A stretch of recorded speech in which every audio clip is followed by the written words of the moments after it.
உங்களுக்கு வந்து ஒரு டிராஃபிக் காலையில் ஒரு ஸ்கூல் மத்தியானம் 3 days 5 days 3 days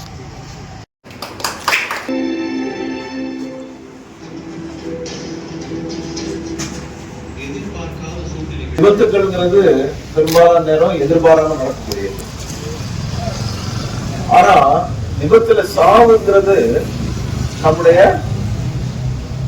நெக்லிஜென்ஸ், நம்முடைய கவனமின்மையினால ஏற்படுறது.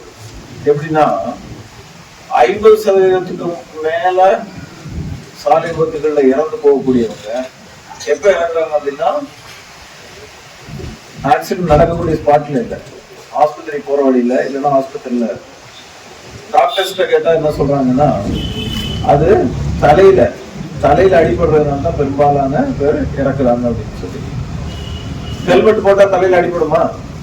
பெரும்பாலான நேரங்களில் அடிபடாது, 99% அடிபடாது.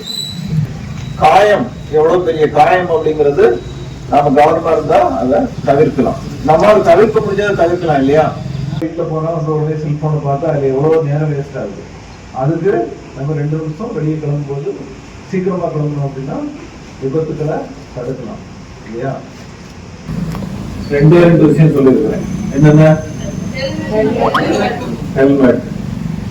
2வது, டிராபிக் சிக்னல்ல உங்க பெற்றோர்கள் வந்து சிக்னல் மதிக்காம போற முயற்சி பண்ணாங்க அப்படின்னா அவங்கள சொல்லி, நான் முக்கியமா இல்ல என்னோட பாதுகாப்பு முக்கியமா இல்ல நீங்க அவசரப்பட்டு போய் சீக்கிரமா 2 நிமிஷத்தை சேவ் பண்றது முக்கியமா அப்படின்னு சொல்லி கேட்பீங்களா?